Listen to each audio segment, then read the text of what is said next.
Watching Formula One is my ideal way to spend a weekend. Or, basically any weekend. A weekend without some F1 action doesn't feel quite right, and the cancellation of last week's Emilia-Romagna Grand Prix, that's how the last 2 weekends felt to me. Worse, this weekend's Monaco Grand Prix may be cancelled too, but alas, why? Stay tuned to find out why Imola was cancelled and how the current situations in Italy's Emilia-Romagna region and France may also affect the Monaco Grand Prix. It all started with the cancellation of China's Grand Prix early on in the season due to the ongoing COVID-19 effects in the country. Then followed the Emilia-Romagna Grand Prix. In the past few weeks, the Emilia-Romagna region has been experiencing heavy rains that have resulted in flooding in the area. According to the authorities, 23 towns were flooded after 14 rivers broke their banks.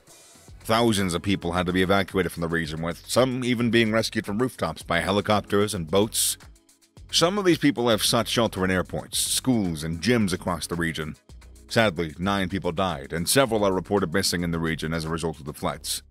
After discussions between Formula One, the FIA's president, event organizers, and local authorities, the event in Imola was called off. So, how do the floods in Emilia-Romagna affect the Monaco Grand Prix, which is held hundreds of kilometers away from Imola? Imola is located right at the center of all this. Before the race was cancelled, the team had already taken all of their equipment to Imola for preparation for last weekend. But the rain fell almost as soon as some teams finished setting up their first structures. The banks of the Centennial River running next to the circuit burst, flooding the circuit and causing major damage. As water levels increased, teams and personnel were asked to vacate the area, leaving their gear on the circuit. The team's gear is still on the circuit, which is almost completely underwater, as are all surrounding roads and much of the local region. The actual paddock is currently above the waterline, unlike the Formula 2 and Formula 3 paddocks, which are underwater. Is this the main reason why teams can't move their equipment to Monaco? Well, apart from the fear that water may destroy some of their equipment, that's the least of their worries. So what is their biggest worry then? The teams need to leave a flooded track with thousands of tons of incredibly expensive and difficult to transport equipment. Initially, teams would have been packing up on Sunday night right after the Imola race to begin the hundreds of kilometers journey to Monaco early on Monday morning. This would have enabled them to reach their destination by the evening, giving them enough time to prepare for the weekend. However, that's impossible at the moment since most roads in the region are completely impassable and those that aren't flooded are affected by fallen trees and power cables. The president of the Emilia-Romagna region, Stefano Bonaccini, said that there have been landslides leading to roads in the region being cut off. The local emergency services are already overwhelmed to the extent that they're getting air support from across the country.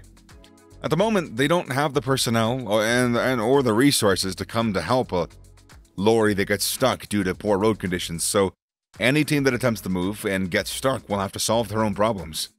Some of the key figures in the paddock have spoken out about how logistics could affect the Monte Carlo race. Alpine team engineer Carol Luce had this to say. At the moment, our trucks can't leave. Our people on site are also stuck. We're going to have to wait until we can get back to the track to pack everything up and ship it to Monaco for the next race. Another notable figure that weighs in on this matter is F2 Director of Operations, Marco Cordeo, who said F2 and F3 need 2 to 3 days to prepare. F1 needs a little longer. Now, the situation will improve and we'll be able to leave Imola, but there is no exact plan yet. Is the road the only means of transport for the teams to Monaco? Well, no. They could also have the option of flying. Normally, the majority of the team personnel would fly to Bologna, which is northwest of Imola. But the situation there is currently catastrophic, and is highly unlikely that any flights will be leaving in the coming days. There are still a few days for the teams to pack up and move to Monaco, but their ability to do that is completely dependent on the weather and conditions in the region. For the time being, everyone is sitting tight until it's safe to go. Until now, there's no official word yet from any F1 body on how the situation could affect this weekend's race in Monaco. The teams might make it to Monaco, but even if they do, there are also some other factors putting the event at risk. The French President Emmanuel Macron enforced a law that increases the country's minimum pension age from 62 to 64 without a parliamentary vote. That's left the population angry, and it's resulted in widespread protests affecting transport, refineries, and even schools in the country for months now. Talks about trade unions and the Prime Minister failed to bear any fruit, further aggravating the situation. According to the union representing energy workers, the Fédération Nationale des Mines et de l'Energie, I'm so sorry for butchering that, the FNME-CGT, more than 500,000 protesters in Paris alone and more than 2 million across France are involved in the protests. The CGT General Secretary, Sophie Binet, has called for further action from the French public. Here's what she said. We have to continue mobilizing until the end, until the government understands there's no way out other than withdrawing this reform. We can't move on to anything else until this reform is repealed. The union declared 100 days of anger in response to Macron's reforms through an official statement stating, 100 days of anger, 100 days to win. The CGT union threatened to use electricity cutoffs to win their demands. Oh, and true to their threats, they've given President Macron a taste of their wrath by cutting power supplies to the areas he was visiting. They've also made it clear that energy disturbances targeting Macron's location during scheduled trips will be their new norm until their demands are met. And if you thought that was it, then you're wrong. Wait till you hear more of their lovely plans. And this is where we as F1 fans are affected. In their efforts to raise awareness and advocate for their cause through public demonstrations, the union, through an official statement, warned that renowned events scheduled to take place in the country could potentially face power outages. In May, do what you please. The Cannes Film Festival, the Monaco Grand Prix, the Roland Garros Tennis Tournament, and the Avignon Art Festival could end up in the dark. We won't let go, stated the union. That means that we couldn't have a race without a power supply. The teams have backup generators at every Grand Prix in the event of a power out. However, it's not ideal to run the place on generator power. This was evident during last year's Monaco Grand Prix, where heavy rains affected its starting time. Even then, the backup power supplies could not ensure a prompt start. Reports by the French media also revealed that the union intends to stage protests during the race. Worst-case scenario would be protesters invading the track, a move that would be risky to all present at the event, as witnessed in the 2022 British Grand Prix.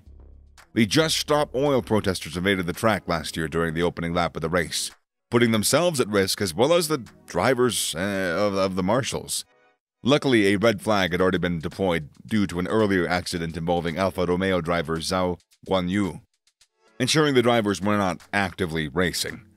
Had the race been underway, the consequences could have been disastrous. For sure, no one would have wanted to see such ugly scenes on track again. The event organizers, authorities, and relevant stakeholders are actively seeking a peaceful resolution and striving to prevent any potential disruptions during the race. Discussions and negotiations are ongoing to address the concerns raised by the CGT union and to find common ground. We hope Macron and the unions will come to an agreement well before the weekend starts. The safety of all participants, including drivers, spectators, race officials, and protesters, remains a priority. If protesters invade the track or cut the city's power supply, Formula One may have no other option but to cancel the event. So, is there a possibility of Imola being rescheduled for later in the year?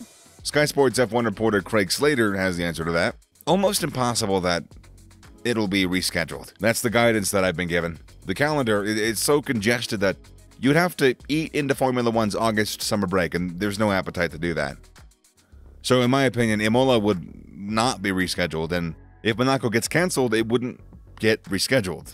So yeah, what do you think? Do you think Monaco is going to take place? I don't know. So share your thoughts with the comment section below. And that's it. That ends the marks of our video today. Nope, that marks the end of our video today. Who listens to the end anyways? Who cares? Make sure to do a quick pit stop at the subscribe button for more amazing F1 content. Thank you for watching. Bye.